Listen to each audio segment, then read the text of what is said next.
Olá, pessoal! Você sonha em falar inglês fluente sem aquela pronúncia travada? Conheça a fórmula do inglês fácil, que transforma 6 anos de estudo em apenas 3 meses. O segredo? Cada povo vê o som escrito de um jeito diferente. Mas com a tabelinha do inglês, você desvenda o código do som das letras, pronunciando natural como nativo. Adeus frustrações, olá comunicação orgânica. Imagine se comunicar com o mundo todo em viagens, trabalho ou Netflix sem legendas. É simples, rápido e comprovado.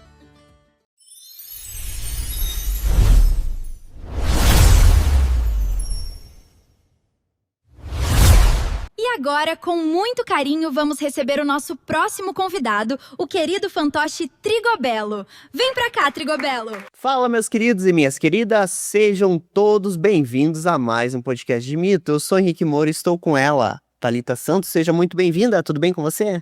Oi, tudo bem? E você está bem? Opa, eu tô muito bem e muito feliz hoje, porque hoje a gente tá recebendo um ícone da Conexão TV, um cara que eu gosto demais dele, né? Nosso querido Trigobello, seja bem-vindo, Trigobello, tudo bem? Opa! Muito obrigado, eu que agradeço o convite. Tá tudo bem? Claro, tá muito melhor agora a companhia de vocês, do Henrique e da Thalita. Olha, tenho certeza que vai ser uma conversa muito divertida e muito animada aqui neste Gimito, não é? Que legal. E, bom, pra quem não sabe, né, muitos episódios eu convido o Trigobello, hoje tô tendo a presença dele estar aqui no meu podcast, então eu tô muito feliz. O Trigobello é incrível, passa todos os dias na Conexão TV, né? Eu sei como é que o pessoal não enjoa, né? Não, e tem gente que ainda pede, ainda manda e-mail, manda mensagem, ainda querem mais Trigobello, aí eu não sei o que acontece, cara. E quantos episódios você já gravou, Trigobello? Já estamos perto de 100 já. 100 programas, né? 100 programas. Programas, mas depois também tem episódios pequenos, tem vídeos, agora até lançamos um canal aí que é o Trigobello Kids, daqui a pouco a gente fala sobre isso também, não é? Mas é muita coisa que a gente faz aí, estamos sempre fazendo, e também os nossos espetáculos, né, em teatros e viagens, quer dizer, é uma vida aí muito dedicada à arte, dedicada à cultura e dedicada também à televisão, Meric. Que legal, que bacana. E fiquei sabendo que você também já viajou para Portugal também, verdade? Na verdade é o seguinte, vamos começar falando a verdade aqui a gente fala a verdade, não é? Eu nasci em Portugal, cara. Nasceu em Portugal? Na cidade de Vila Nova de Gaia, né? Que o Betinho isso aí, ó, o rapaz está do meu lado aqui, esse que tá sempre aqui do meu lado, daqui a pouco ele vai aparecer. Ele morou 24 anos em Portugal, ele é aqui de Curitiba, mas foi para lá e lá ele fazia espetáculos, fazia espetáculos não é só em Portugal, pela Europa toda, viajando, né? E daí uma hora ele precisava de um boneco inteligente, precisava de um boneco bonito, um boneco, boneco carismático, ele não tinha esse boneco no repertório dele ainda, e aí ele me criou, sabe? Um belo dia ele falou, vamos fazer um boneco bonito, vou fazer um boneco de sucesso. Daí ele criou o Trigobello lá em Portugal. Verdade. Mas você acredita que eu era mais feio do que eu sou ainda? até ele deu uma melhorada, deu na minha cara. Não, é porque assim, deixa eu explicar. Na verdade, o Trigobello, ele era para fazer parte de um vídeo, de uma música que ele fez lá em Portugal, e o personagem era um personagem meio muito popular, assim, então não podia ser um cara muito bonito, né? Então saí eu com essa cara aqui, desse jeito aí. Vai. Olha, mas eu tô entusiasmado, eu nunca acreditei, eu assisti o Trigobello direto na televisão, eu acredito que hoje eu tô entrevistando o Trigobello, tô muito feliz. Tá vendo, cara? Cara, eu tô... Não sei se você é forte, o que é isso? Eu tô muito feliz hoje, na revista do ano. E você, meu amor, também estreava com esse momento? Ai, gente, tô muito feliz, porque pra mim, a coisa que eu mais gosto no Trigobello é essa jogadinha da franja dele. Fecha o boneco aqui, ó, o diretor. Fecha o boneco aí. Agora, atenção. 3 vezes 1. Ule. Outra vez, ora. Opa, depois você volta assim, que fica bonito, né? Essa jogadinha, gente, dá um problema, sabe? Quando eu tô gravando na rua, porque os programas do Trigobello são todos eles gravados nas ruas, nas praças, a gente viaja por aí, daí a gente tem muito problema com vento, com iluminação, uma série de coisas, né? Com o povo, andando pela rua. Muitas vezes temos que parar a gravação para dar autógrafos, aquela coisa toda. Mas o vento é um grande inimigo dos bonecos, do teatro de bonecos e até meu. Quando eu estou gravando, quando tem vento, a jogadinha às vezes não funciona. Ou às vezes o cabelo não para lá em cima e o vento fica lá. E às vezes a gente tem que prender o topé na cabeça aqui do boneco para não ficar voando com o vento, sabe? Essa coisa de gravar na rua, nas praças, e tem aí muito o que falar. E a criançada gosta muito quando chega lá, quer ver o cabelo do Trigobello, puxa o cabelo do Trigobello, tem muito disso? Tem muito, a criançada gosta. Depois a gente tem comentários lá no YouTube, lá no canal também, né? Tem gente que fala que tem um pai lá que apelidou o filho de Topetudo, também, o filho também deixou o topete. Muita gente já falou assim que os filhos também querem deixar o topete para ficarem parecidos com o Trigobello. Então até lançamos moda aí com o topete, ó. Quem é Justin Bieber perto do Trigobello, cara? É verdade, cara. Olha, isso é sucesso. Não, e tem gente aí na televisão que já andou copiando o meu topete aí, ó. Não é verdade, o topete é um sucesso. E, aliás, o próprio topete nasceu assim por acaso. Que o Beto Inça tava lá trocando de cabelo. Eu já tive outro cabelo, mais bonito que esse, claro. Mas tava trocando de cabelo, daí ele começou a pôr esse cabelo, esse topete, caía pra lá, caía pra cá. Deu aquela jogadinha, ele achou aquilo engraçado. O Beto Inça achou aquilo engraçado. E aí, pá, ficou assim, olha. E fez mais sucesso na televisão. E ainda faz, né? Com certeza ele vai fazer muito mais. Com certeza. E eu quero saber, Trigobello, a tua melhor entrevista, qual foi? Do teu? Olha, difícil, né? Fiz muitas entrevistas aí com uns camaradas aí muito engraçados, gente muito... Aliás, na verdade eu gosto do meu programa, sabe? Ainda bem, né? Se tem alguém que gosta do meu programa, sou eu. Que é um bom sinal, né? Sim. Aliás, é um bom começo, não é? Mas eu vi que eu gosto do programa porque eu entrevisto gente do povo, não é? Nunca entrevistei uma pessoa famosa, assim, famosa. Eu entrevisto pessoas do povo, das cidades, e cada cidade tem um personagem, não é? E já encontrei, assim, personagens fantásticos aí nas cidades por onde eu passei, mas é difícil dizer, assim, qual delas foi a mais engraçada. Mas tem muitas engraçadas, assim, com personagens, assim, muito, muito caricatos, não é? Mas agora, nesse momento, não consigo te dizer qual foi a melhor entrevista. Você, meu amor, quer fazer uma pergunta? Eu quero. Vai lá. Bom, já sabemos que o inimigo declarado do Trigobello é o vento, né, gente? Mas já teve alguma situação bem inusitada envolvendo o Trigobello nas ruas entrevistando o povo? Uma situação assim que você pensou, nossa, essa aqui eu não vou esquecer, essa aqui foi uma pérola. Olha, tô aqui pensando, quer dizer, teve várias, na verdade, assim, né? Eu gravei uma vez como é que chama o lugar que me fugiu agora? Onde eles cultivam as plantas, eles cultivam as mudas, como é que chama? Esqueci agora o nome daquilo. É um lugar lá onde tem muitas plantas, E daí eu tava gravando ali perto de umas árvores e tal, e tava gravando com o responsável lá do lugar, e aquilo começou a sair a rega das plantas, né, a água. De repente senti aquela água por trás das minhas costas, mas o pior foi o Beto Inça que tomou um banho ali, ó. Tomou um banho no regador lá das plantas lá, não é? Mas tem outras situações de cachorro sair correndo atrás do Trigobello. Eu sei mais. Não é. Agora sim, não lembro, mas dá pra fazer uma lista aí, não é? Dá pra fazer uma lista aí. Daqui a pouco eu me lembro e falo pra vocês, situação engraçada, né? Ah, teve uma situação, ó, lembrei, eu vou falar, não vou lembrando, né? Eu fui gravar uma caverna.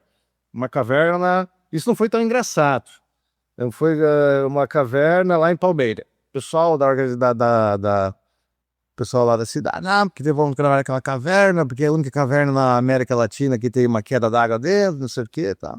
Aí o que aconteceu? Toda a equipe e eu, só que eu tive muita sorte que eu fui dentro da mala, não é? Mas toda a equipe, aí agora que falando do Beto Inça, que tá aqui do meu lado, caminharam 5 horas dentro da mata, não é? Com todos os perigos que as matas têm, cobras, por acaso não viram nenhuma cobra nem nada, até viram lontras lá no rio, não é?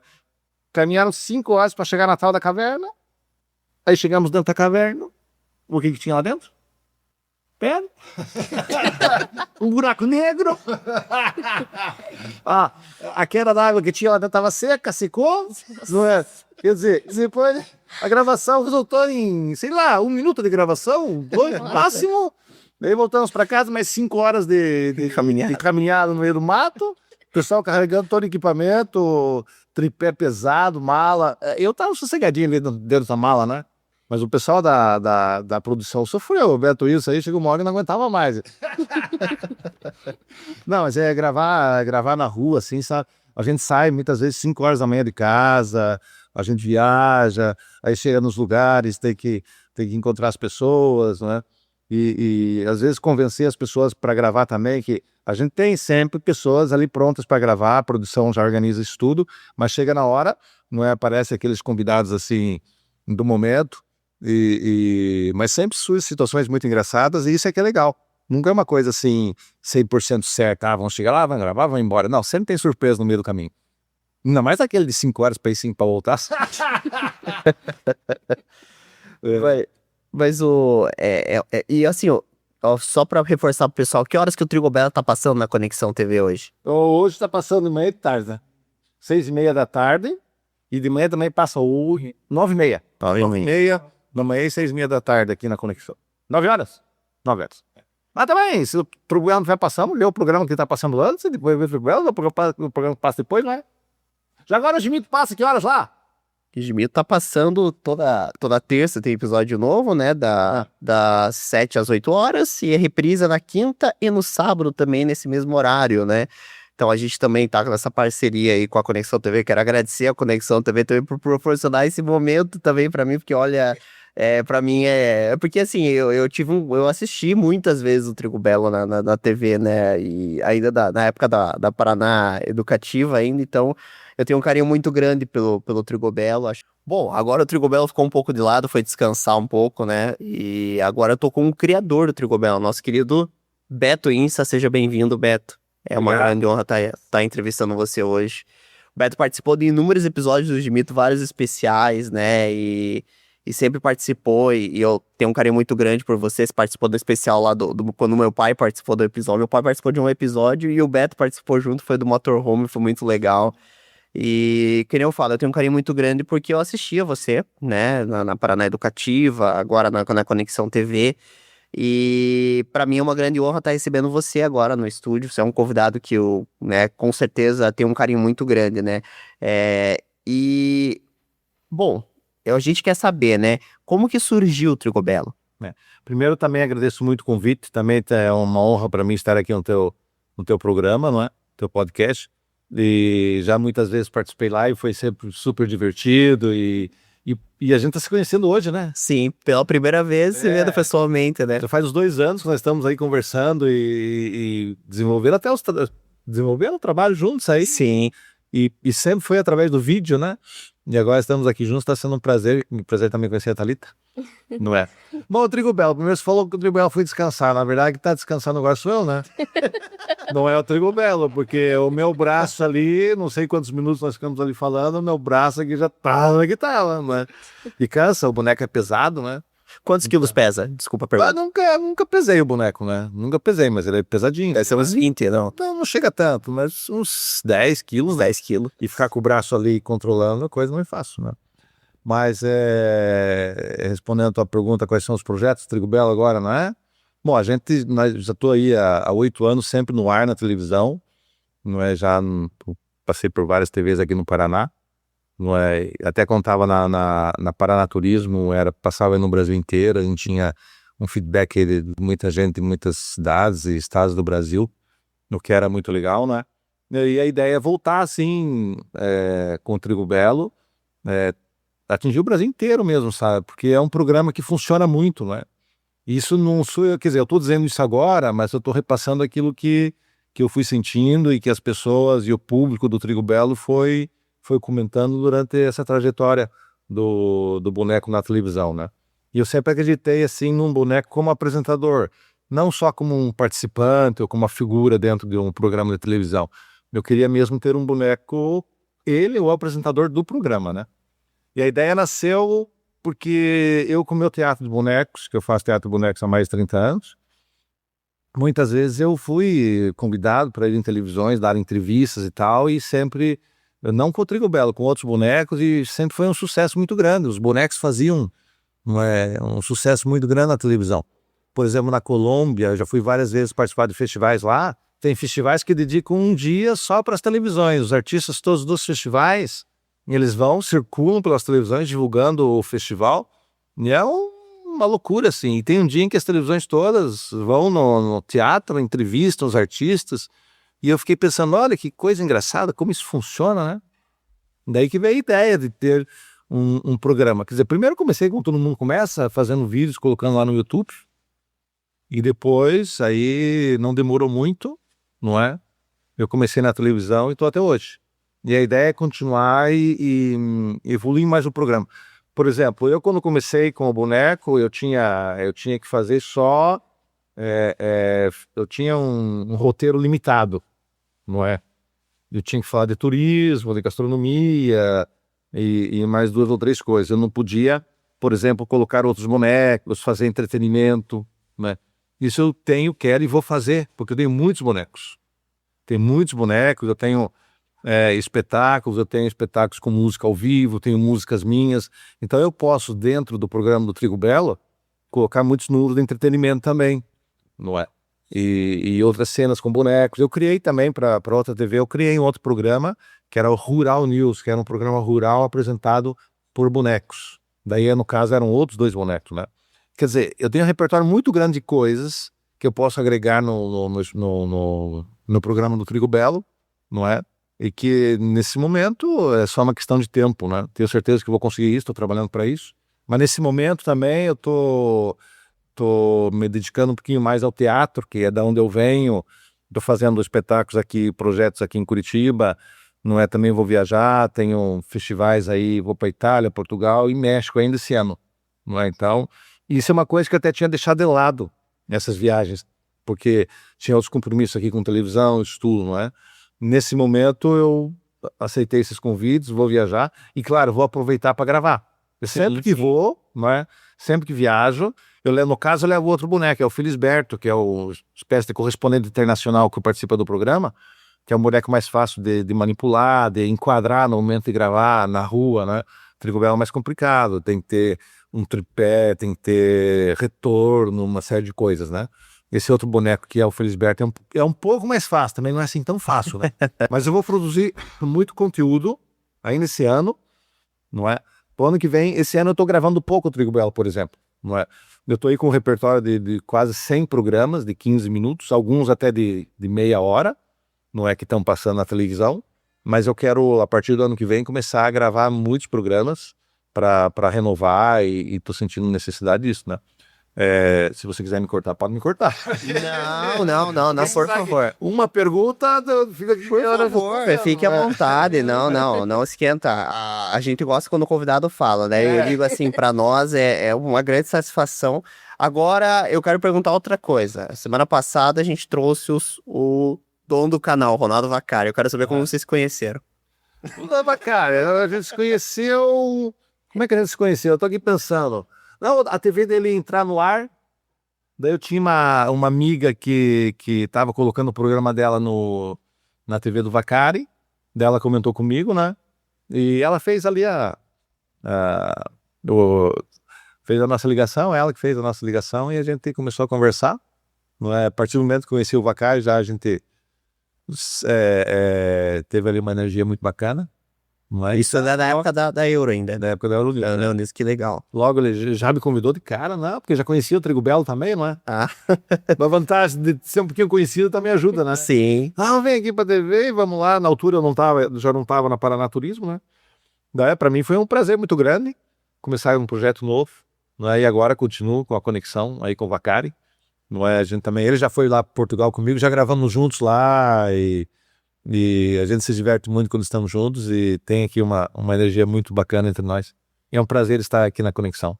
Que legal, eu fico muito feliz. Que legal que vocês têm essa relação. Eu acho que eu também me sinto muito bem quando eu tô aqui, eu sou muito bem tratado. Isso é importante frisar, né? A gente vê que quando a gente chega aqui, a gente é bem tratado. Isso muda toda a diferença, o ambiente e tudo mais. Sim. E eu gostaria de saber como exatamente surgiu o Trigo Belo. Eu tava lá em Portugal, gravei um CD e daí eu queria fazer um vídeo, né? E precisava de um personagem, como se diz lá em Portugal, parolo. Parolo é meio caipira, né? Que tinha uma música, cantava uma música... Porque dentro do CD eu tenho rock, tenho samba, e depois tenho a música no estilo meio brega, não é? E eu precisava de um personagem assim meio estilizado, meio brega, assim e tal. Daí um belo dia eu peguei e vou fazer esse personagem aqui para esse vídeo. não é? Peguei lá, esculpi ele, assim, sem riqueza de detalhes, né? Porque o Trigobello não é muito bonito, né? Não é. E eu não caprichei muito no boneco. Vou fazer um boneco aqui com uma cara engraçada, caricato, pra pôr aqui nesse vídeo. E saiu o Trigobello. Aí depois ainda dei uma melhorada. Atenção que ele hoje já dá com uma cara melhorada, não é? Mas eu tô fazendo outros 2 novos, não é? Tão melhores já, tão mais bonitinhos, tal, mas tem que manter, eu quero manter a característica do boneco, né? Porque o boneco já é conhecido, eu vou manter isso, mas ele vai estar um pouquinho mais bonitinho. A vantagem do boneco é que ele vai ficando mais novo, a gente vai ficando um pouquinho mais, né? Ele pode fazer o caminho contrário, vai ficando mais bonitinho e tal. E foi assim que surgiu, na verdade, para fazer parte de um vídeo que eu gravei lá em Portugal, né, que agora também quero regravar outra vez. Você eu lembro que você sempre comentou, e eu tive a oportunidade de trabalhar com a Feliz Banda. Queria que você contasse um pouco pro pessoal sobre a Feliz Banda, o que é a Feliz Banda. Sim, a Feliz Banda hoje já é o Show do Trigobello, que chama, o nome do espetáculo, na verdade. Né? Uhum. A Feliz Banda, ela vem do Felisberto, porque o Felisberto era o personagem principal da companhia. Felisberto, um boneco que eu tenho em várias técnicas, tem o Felisberto e Fios, Felisberto e Luba. Ele ainda é o personagem principal da companhia, da minha companhia, Beto Wins Teatro e Marionetes. Só que depois o Trigobello surgiu e ele ganhou fama, foi pra televisão, acabou sendo ele o personagem principal. Mas a Feliz Banda vem do Felisberto, era o Felisberto e a Feliz Banda, não é?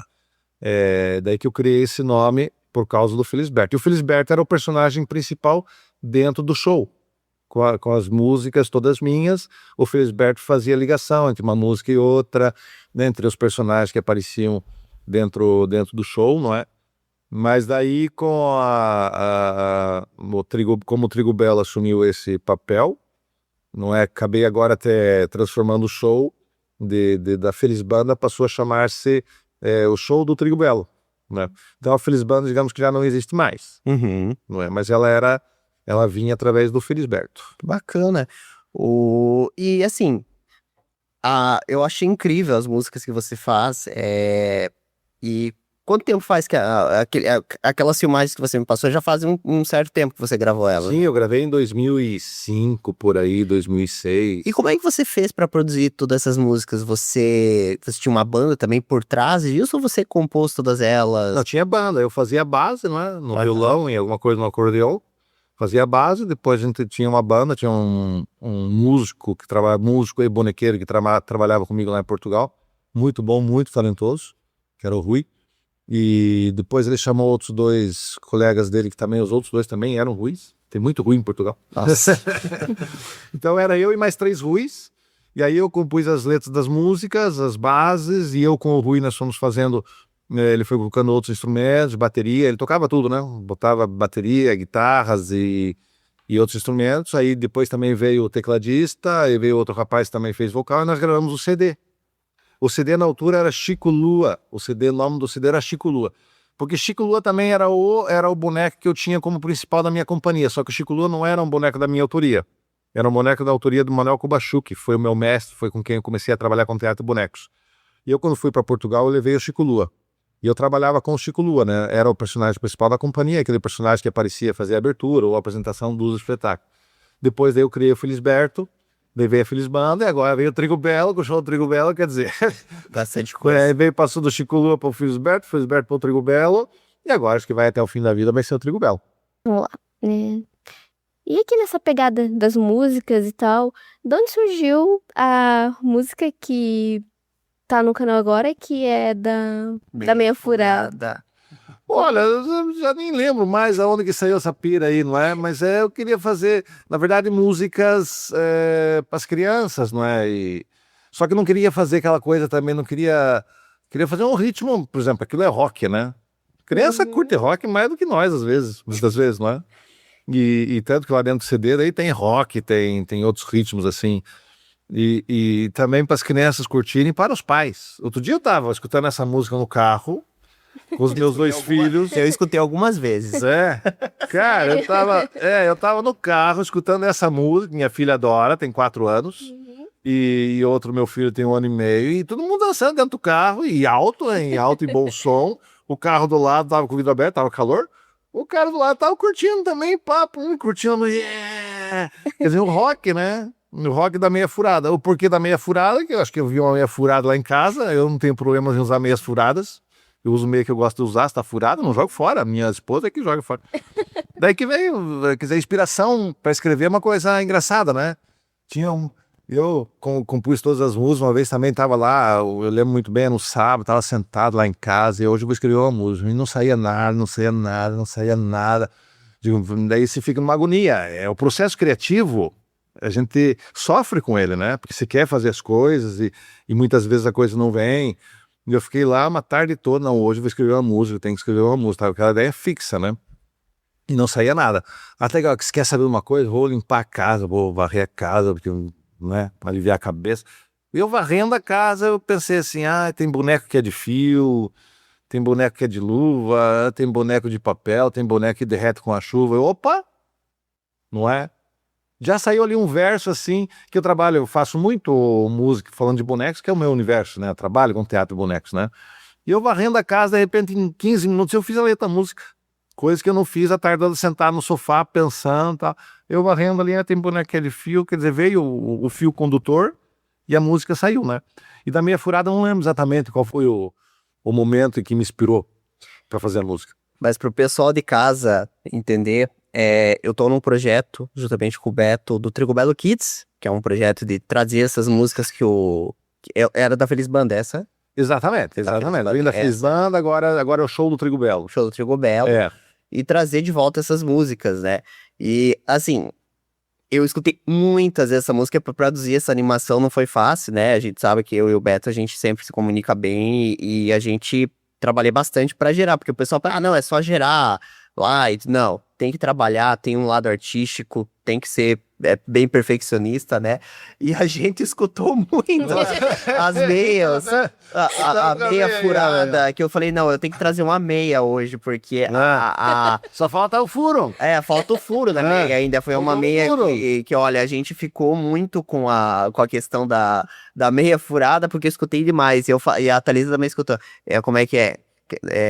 Peguei uma meia furada e fiz 2 lindos bonecos. Beleza pra mim, deu uma grande risada. Aí começa. E eu fiquei com aquilo na cabeça, eu falei, nossa, e eu escutei muitas vezes essa música, muitas vezes. Foi legal, foi muito bacana, foi um dos projetos, assim, que eu mais gosto de fazer, essas animações do Trigo Belo. Eu fiz questão de trazer uma meia. Traga uma meia hoje, que a gente... Porque lembrei do rock da meia furada. Colorida por causa Mas é assim, você sabe, o processo criativo, ele exige muita repetição, Você na repetição, você está melhorando a edição, então, né? Quantas vezes a gente olha para aquilo, eu edito também, quantas vezes a gente fica olhando para aquilo e tira ali um A daqui. Uma vez até comentaram comigo, nossa, os teus convidados são sensacionais, porque eles não são gente que estão acostumadas com câmera, ou que não são... É o povo, né? Sim, na verdade é o povo. E as pessoas não têm muita vontade para falar para uma câmera, mas as pessoas nem gaguejam, nem nada. Cara, eu corto toda a edição, cara. Antes o meu editor, ele ficava doido comigo, agora eu já tô editando eu também, né? Mas o meu editor, não precisa tirar isso aqui, não sei o que, o editor olhando lá, não é? Mas, cara, na edição a gente tira tudo, faz milagre, né? Sim. Tem gente que fala muito bem, tem gente que vai ali... Nossa, tem pessoas assim que quando começaram a falar com o boneco, o Trigo Belo ali na entrevista, era fantástico, era sensacional, cara. Agora tinha gente que não, cara, tinha que tirar de leite e pedra ali, né?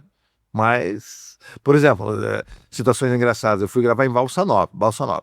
Daí eu falei lá com a prefeitura e tal, e com a menina da prefeitura, ela falou, vou arranjar aqui um professor que ele sabe tudo, ele sabe a história toda aqui.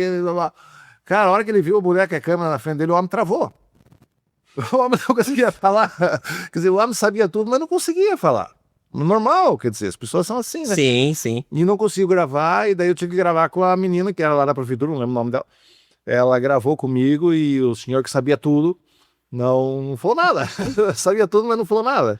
Não é? E aquilo que você me perguntou, né, aqui quando na chegada, como é que eu faço o programa, se tem roteiro, se tem improvisação. Tem o roteiro, né? A gente estuda antes, a gente pesquisa. Só que 90% da gravação e do assunto que sai ali é na base da improvisação. Agora, não quer dizer que depois de tanto tempo também de estrada, que a gente chega super tranquilo. Eu sempre fico nervoso. Imagino.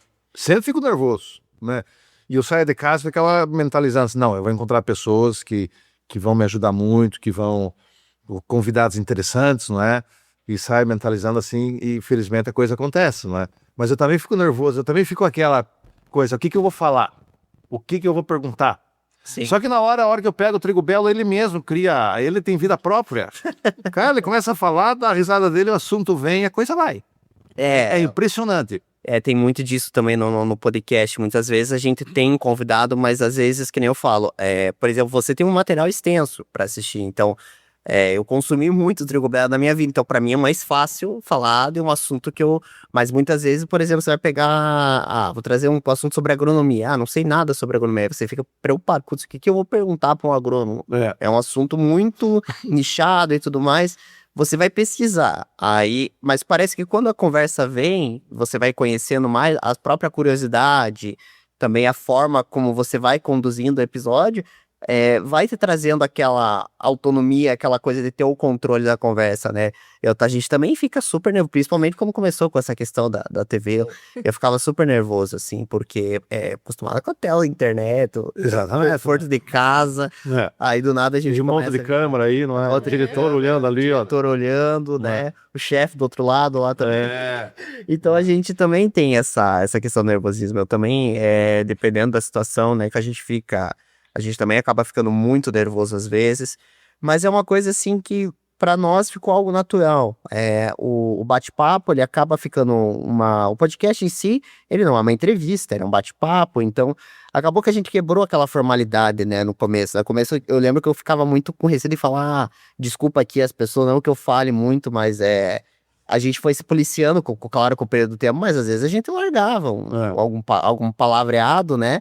E a gente tinha muito medo de falar isso no programa. Falar, não posso falar. Depois eu fui ficando mais tranquilo, mais suave, entendendo que se aconteceu, aconteceu. Não tem edição, né? Sim. Qualquer coisa a gente tira lá na edição. Uma vez eu torço para um clube de futebol e tirei sarro do outro que torcia para o outro que estava muito mal, né? Eu não vou nem falar que falava dos clubes, que hoje dá um problema.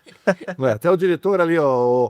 O diretor aqui da TV, ele torce para outro time, né? Quer dizer, cara, já dá uma confusão ali. E eu, na gravação do Trigo Belo, né? Eu, de torcedor de um clube, tirei sarro do outro que tava mal. Eu botei aquilo no ar, né? E, cara, já veio comentários lá, você tá tirando sarro no meu time, não sei o que, cara. Não cortei, tá lá, mas hoje a gente tem que ter esses cuidados, porque hoje você tá muito limitado o que você faz, tem que ter muito cuidado com o que fala, né?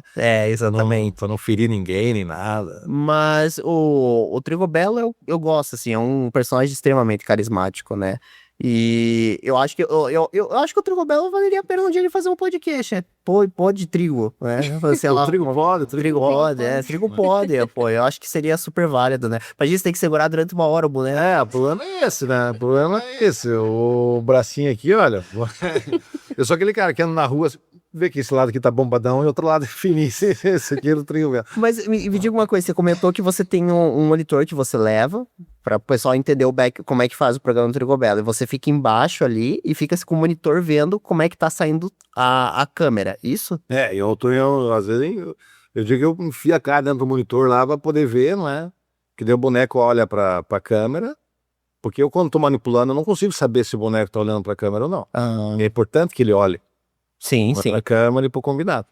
E pra enquadrar isso tudo, né? Então eu só gravo sempre com o monitor, eu nunca olho pro... quer dizer, às vezes eu olho pro boneco, né? Dou uma olhada rapidinho, mas volto ali, eu tô sempre gravando, olhando. O que é o contrário do teatro de bonecos. Porque no teatro de bonecos, se a gente tá manipulando ou boneco de luva ou de fio, a gente tá olhando pro boneco, não é? E no vídeo, não, a gente olha para o monitor. E o monitor tem uma coisa, um movimento contrário, né? Se o boneco tá mal enquadrado, se ele tá mais para a esquerda, você tem que colocá-lo mais para a esquerda ainda, né? Porque lá é o movimento contrário. Sim, isso que eu ia te perguntar, não confunde isso? No começo confundia, Nossa, agora já é muito natural. Mas no começo confundia. Então, a experiência traz a... E você falou dos bonecos com fios. Eu tive alguns quando era criança, eu sei que aquilo não é fácil de manipular. E como você faz assim para manipular o boneco com fios? Porque aquilo realmente não é fácil. São vários fios assim, e você tem que puxar, ou saber o fio certo que você tem que puxar para levantar a mão, andar. Foram alguns anos de prática? Como é que foi isso? Eu tenho 30 e poucos anos de carreira, né? E depois é o seguinte, quando a gente está construindo o boneco, a gente já constrói ele pensando no movimento que ele vai executar. E aí você coloca os fios no lugar certo. Mas lugar certo às vezes tem que descobrir, né? Você tem que pesquisar. Tem alguns bonecos que a gente tem livros aí, livros já antigos e tal, na internet tá tudo lá. Mas quando eu comecei a gente pesquisava nos livros e tinha alguma coisa. Mas 70% do que eu faço hoje quando eu construo um boneco, ou melhor, eu nunca mais, faz anos que eu não olho mais para livros, eu mesmo desenvolvo um boneco de fio, não é? E aí eu vou pesquisando, eu preciso de determinado movimento, eu vou colocando fio, tirando fio, até conseguir. Por exemplo, teve uma experiência dentro da companhia que eu trabalhava, eles queriam fazer um boneco jogar capoeira. E aí encheram de fios naquele boneco, né? Encheram de fios naquele boneco e o boneco não funcionava, porque quanto mais fio, problema maior. Foram tirando fio, deixaram só 2 fios na cabeça do boneco, começaram a gingar assim, o boneco começou a gingar como se fosse um capoeirista. De colocar alguns pesos. O boneco sempre tem que ter um contrapeso, né? Uhum. E tem marionetes de fios, por exemplo, de colegas meus que são bem pesados. Porque o peso é que faz o contrapeso para você manipular em cima para obedecer ao fio, né? E daí começaram a colocar pesos nesse capoeirista e ele começou a obedecer. E depois, com o ensaio, foi tirando movimentos muito parecidos com os movimentos da capoeira. E funcionava muito bem. Quer dizer, é uma descoberta. Na verdade, é uma eterna descoberta, assim. Não só fios, como luva também. Aliás, você falando da dificuldade de manipular, não é difícil manipular um boneco de fios. O difícil é construir. Difícil é tê-lo tecnicamente bom para que ele execute o movimento dele. A partir daí, você vai manipular, com um pouco de experiência, você manipula bem. Uhum. Né? Mas a dificuldade maior está na construção do boneco. Né? E depois, o que é mais difícil hoje é luva. Porque a luva você tem que manter o braço aqui para cima, cansa o braço. Se o boneco abaixar, já perde o time, já perde não é? Marioneta não, você está aqui de cima para baixo. Né? Agora, luva, fazer isso aqui. Eu tenho um espetáculo que eu faço que era Araújo, Teodoro e Ofélia Figurina, que é um espetáculo de quase 1 hora, 50 minutos, com as mãos lá em cima. Fica você 5 minutos com as mãos assim pra ver. E eu já não sou tão novo, né? Cara, claro, eu troco. Tem momentos em que eu tô com as 2 mãos lá, tem momentos em que eu tô só com uma mão, não é? Daí dá uma descansada na outra mão, mas daí já volta a outra mão.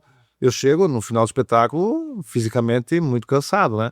Então, o que é marionete e fio não me causa nenhum tipo de cansaço, na verdade, mas luva é uma coisa complicada. E tem poucos espetáculos de luva, espetáculos bons, assim, de luva, a gente não vê muito por aí. Não é fácil. E como que você vê, assim, a questão quando você vai fazer os espetáculos, crianças e tudo mais, né? Como que é a recepção? As crianças, hoje em dia, a gente teve uma mudança, assim, um pouco cultural, né? As crianças hoje com mais celular, mais tecnologia, mas acredito que ainda a criançada adora ainda nesses espetáculos, ver e tudo mais.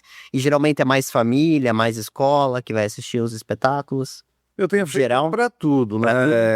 Estou participando nesse momento muito de digitais e faço escolas, faço teatros. Então, mas na verdade, o Teatro dos Bonecos hoje é um teatro familiar. Uhum. Eu fiz agora uma temporada no Teatro Piá aqui em Curitiba e vou voltar, não é mês que vem. É família que vai assistir.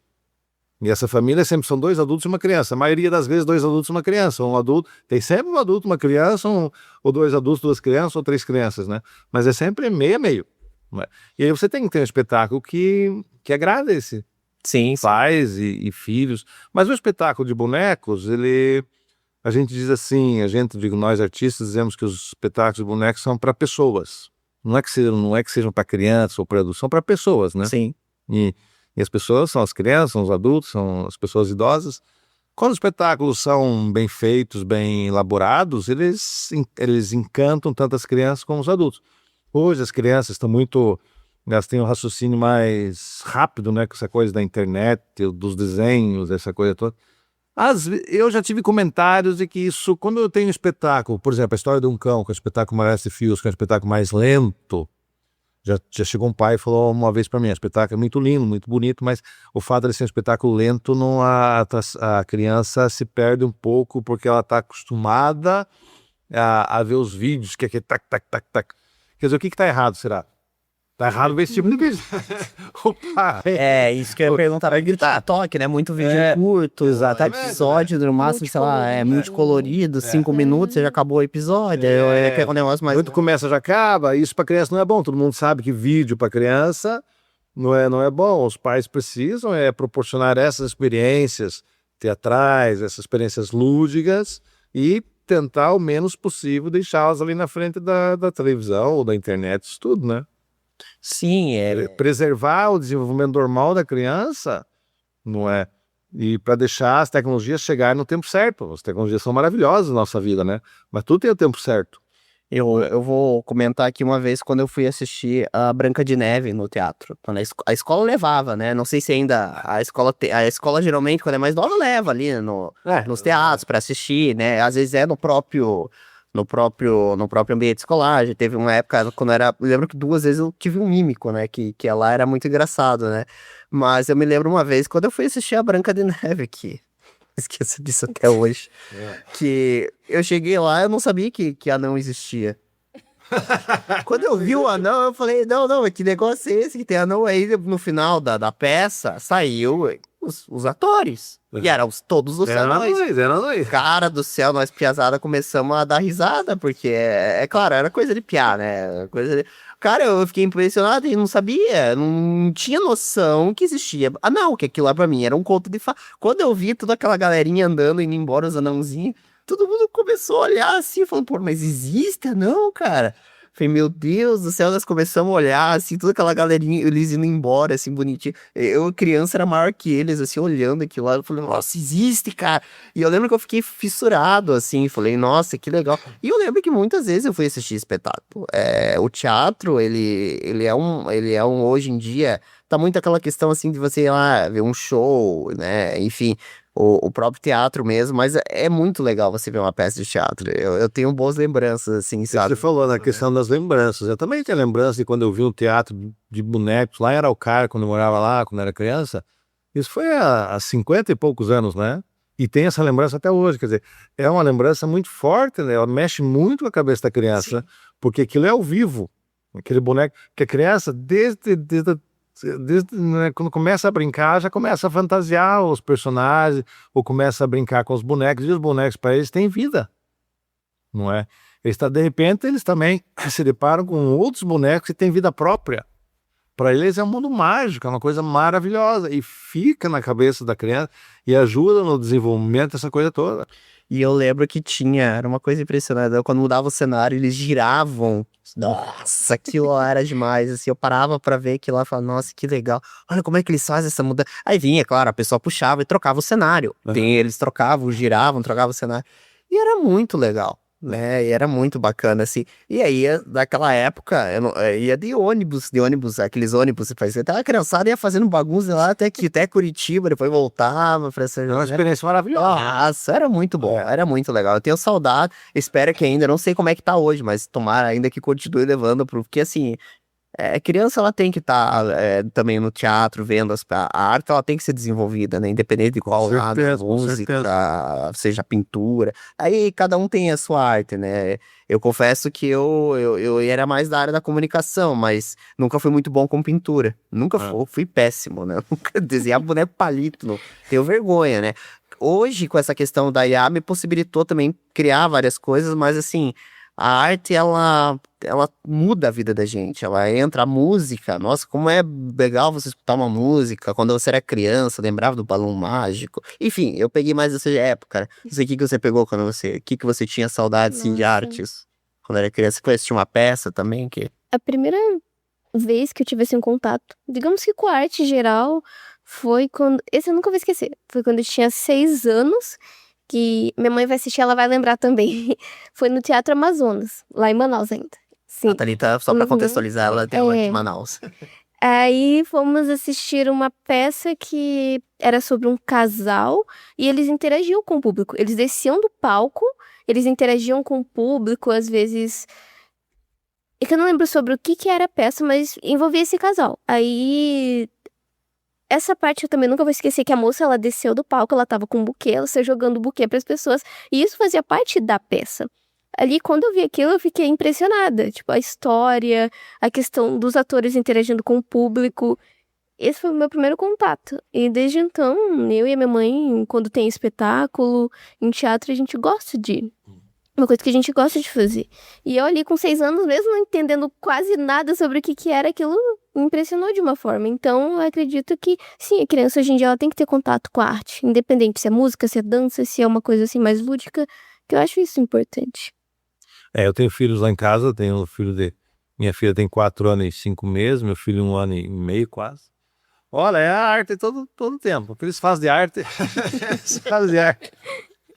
E eu também procuro, né, música, teatro, e eu tô lá com os bonecos, eles estão em contato, né, com o pai que é artista. Sim. A mãe também canta e toca, então esses estão ali bem encaminhados nessa área das artes aí. E que bom, quanto mais as crianças têm a possibilidade de vivenciar a arte, mais e menos tecnologia, né? Tecnologia na hora certa, seria maravilhoso. Com certeza, com certeza. Mas eu... E agora voltando a falar um pouco dessa questão de Portugal, né? O que você vê assim de diferente, por exemplo, da parte... por exemplo, do teatro de Portugal e do Brasil? Qual que são as grandes diferenças aqui? O pessoal de Portugal consome mais, consome menos, menos, digo assim, ir no teatro? O pessoal tem mais costume de ir no teatro em Portugal do que no Brasil? Hoje acho que já não acontece isso, porque tanto lá como aqui, nós temos um público de teatro muito grande, não é? Agora, eu não posso falar, eu até posso falar mais de lá do que daqui, não é? Aqui eu percebo quando tem festivais. Por exemplo, o Festival Teatro em Curitiba, né? Você vê sessões todas lotadas, com não sei quantos espetáculos, né? É impressionante. Se eu não estou enganado, é o maior festival de teatro do Brasil. Sim, acredito que seja. Acho que não é? E você vê que tem público pagante, né? E depois tem outras companhias que mantêm sempre espetáculos com muito público. Outra coisa que tem muito aqui em Curitiba, no Paraná, são os editais, não é? Que são importantíssimos para a criação de espetáculos, não é? E muitos deles proporcionam entrada livre, grátis para o público, né? Eu mesmo faço espetáculos aí dentro de editais e o público não paga nada para ver. Quer dizer, hoje está um movimento teatral muito grande, não é? Aqui. Lá em Portugal também sempre era muito bom. Eu frequentava muito teatros e festivais e sempre tinha muito público, não é? O que Portugal tem um pouquinho de diferente é a nível de espetáculos musicais. Que ali, como está na Europa, era muito fácil. Portugal é um país pequeno, né?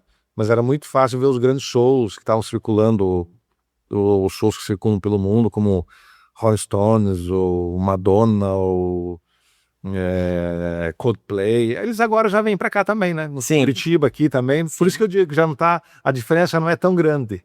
Mas na altura, os anos que eu morava lá, não é? Mas acho que acredito que em Portugal ainda é mais fácil, tem shows assim da Europa, e não de artistas tão conhecidos, mas de artistas muito, muito bons que estão circulando. Tem festivais lá que são fantásticos, festivais de música cômica. Tem um festival que é o Gesto Orelhudo, em Águila, que é só músicos engraçados, assim, que trabalham com a comédia, com a música, que é espetacular, não é? Mas eu acho que tanto lá como aqui, hoje a oferta é muito grande e o público também está aderindo. E bom, a gente ficou sabendo que você fez um festival dentro de um castelo em Portugal. Como é que foi essa experiência para você? Não foi um festival dentro do castelo, foi um festival na cidade de Leiria. A cidade de Leiria tem um castelo lindíssimo. E aí dentro do castelo nós fazíamos uma programação com espetáculos, não é? E cara, uma coisa assim fantástica. Até eu lembro no espetáculo dos espanhóis que a história do espetáculo deles acontecia dentro de um castelo. E aí nós levamos o espetáculo, não é, que acontecia dentro de um castelo, cenário, para dentro do castelo, de verdade. E era uma noite de sexta-feira que devia estar assim uns 3, 4 graus, não é? E o espetáculo era 9h30 da noite, porque a tradição lá em Portugal, o espetáculo do teatro é 9h30 da noite. Sempre 9h30? Sempre 9h30 da noite, não é? E mesmo sendo um festival de teatro de bonecos. Mas tinha espetáculos durante o dia também, né? Mas espetáculos à noite sempre 9h30. Porque você tem o costume de jantar primeiro e depois ir pro teatro. E nós estávamos jantando, não é? Tomando um vinho para aquecer, porque era um frio de rachar o cano. Tinha chovido antes do espetáculo. E nós ali da organização, eu fazia a programação internacional do festival. E aí a gente tava comentando, será que vai ter público, né, com esse tempo, com essa chuva, e lá no castelo no morro, tinha que subir aquilo. Olha, parou a chuva, e aí aquele castelo, e tinha aquele, né, aquela espécie de nevoeira, aquela coisa à noite, não é? Um cenário, assim, fantástico, parecia um filme do Tim Burton, uma coisa assim. Cara, e o povo subindo, lotaram o salão do castelo, porque a prefeita, na altura era a prefeita era a presidente da Câmara, né, porque lá é a Câmara Municipal. O presidente da Câmara estava lá, não é? O pessoal da cultura, não é? Cara, o sucesso tremendo, assim. Mesmo com todo aquele frio, e Leiria lá, essa Semana das Marionetas, na verdade, eram 3 semanas. Era para 60, 70 espetáculos em todas as freguesias de Leiria, não é? Tinha os ônibus que levavam as crianças durante o dia para ver os espetáculos, depois tinha os espetáculos programados nas freguesias à noite, em salão paroquial, desculpa, ou salão da junta de freguesia, e sempre tinha um público assim espetacular. E as pessoas deliravam esse espetáculo, né? Só que era sempre aquela hora, à noite era 9h30, a gente jantava antes, preparava, dava uma esquentadinha com o vinho. E depois, esse eu fazia parte da organização. Eu criei outros 2 festivais em Portugal. Um que foi o FIMO, Festival Internacional de Marionetas de Ovar, que lá não é marionete, lá é marionetas. O FIMO eu criei, depois fiquei 3 anos na direção artística, depois saí. Hoje é um dos maiores festivais de teatro e bonecos de Portugal. Até vai acontecer agora em junho. E outro festival que eu criei também, que está momentaneamente parado, mas o pessoal lá tem interesse em voltar, até porque eu agora estou morando no Brasil, fica mais difícil, né? Que é a Casa Mágica, em Valongo do Voga, que é Águeda, não é? Ali em Águeda, onde tem esse gesto orelhudo também. Tem um festival ali que eu organizava, que era no teatro da Casa do Povo, um teatro para 110 lugares, estava quase sempre lotado. E os espetáculos também das 9h30 da noite, aquele frio. Não sei por que a gente fazia aquilo no inverno, de novembro, sabe? Podia fazer em junho, não é? A altura muito mais agradável, porque daí é muito mais Faria alguma coisa por ser no frio? Tem algum motivo específico? Não, eu não sei porque agora que eu tô falando. Não, é porque assim, acho que quando eu comecei com o festival lá com o professor Tondela, nós falamos em junho, né? Falamos em junho que ele tinha reformado o Teatro da Casa do Povo. Falei, vamos fazer um festival de teatro. Vamos, mas quando é que nós vamos? Vamos fazer esse ano ainda. Aí até o tempo de organizar, e aquela coisa toda, ele ficou para novembro.